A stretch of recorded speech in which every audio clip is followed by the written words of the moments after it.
What's up, Clemson fans? It's time to roar. This is another segment of Around the Bases, talking anything and everything that is Clemson baseball. I'm your host, Big Al, and with me, as always, is my co-host, Corey Welch. In this segment, we're going to be talking about previewing the week to come for Clemson baseball. They've got a huge midweek game at home against Georgia, and then they take it to NC State for a weekend series. And look, hey, I'm going to lean very heavy on my co-host here. He's done the research, put in the legwork and the time, and he's going to kind of give you a little preview of what to watch for this weekend. So, Corey, kind of get us into what they're going to see this week. You know, what do you expect against Georgia? What do you expect to see against NC State? That kind of thing. Not asking for a prediction or anything like that, but just kind of give them a little something to look forward to. Yeah. First thing, Georgia's 16-7, 2-4 in the SEC. They dropped 2 out of 3 to Tennessee, and then dropped 2 out of 3 to Texas A&M this past weekend.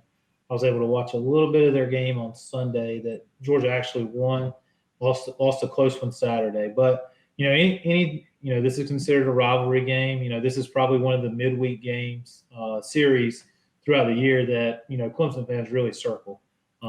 Hopefully, for our sake on Wednesday morning, we don't have a repeat of 2 years ago where, they went like 20 innings and things like that. So I remember that game very well and sitting there thinking like, man, is this ever going to end? But so hopefully that's not the case. Carter Raffield's getting a start for Clemson. Still looking for him to found the zone a little more, on a consistent basis. He'll probably have the juices flowing, being a Georgia native. So seeing, hopefully it works to his advantage. Georgia has a lot of in-state kids on their roster. So maybe it's some guys that he's familiar with, and hopefully he's had success against them. And then I'm sure after that we'll see some other arms as well. And then moving over to heading up to Raleigh, play NC State. Their conference record is 4-8, which you'd probably think, oh, okay, that's a pretty good. You like to see that to keep the ball rolling, which they have struggled a little bit. But I would think out of the gate, they probably had the most difficult conference slate. They did sweep North Carolina this past weekend, but they've gone up against Miami, who's a top 10 team. They had who else was it? Georgia Tech and Louisville. Yep. So one thing I saw with them, they have one kid, Luka Tresh. I'm not sure if I'm saying the last name right, but 339 hitters, got 7 jacks. So it's a guy that they really got to navigate throughout the lineup. But one of the other positives I see for a Clemson fan is looking at their starting pitching. That seems to be NC State's Achilles heel. So hopefully the bats will stay hot, and then Clemson can kind of take advantage of that. So.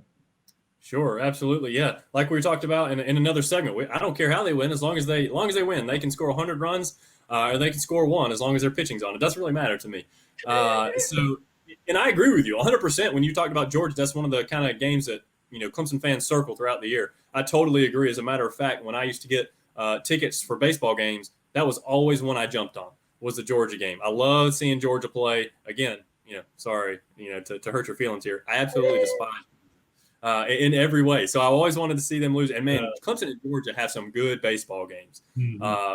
It's just they're two good, usually really two good teams. And they go at it hard. Like you said, they had that 20 inning, I think, marathon a couple of years ago.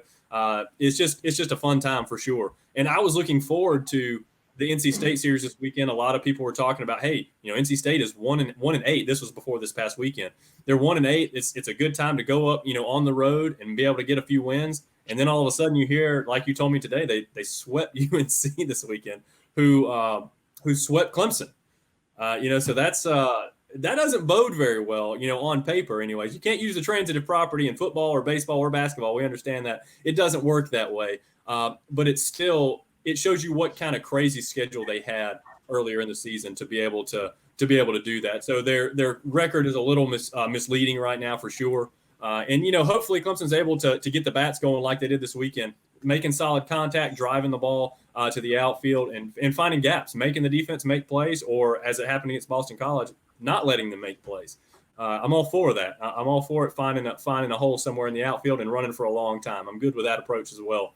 So Look, we got a lot to look forward to. Clemson is on a hot streak right now. They won 7 out of 8 ball games, I believe it is.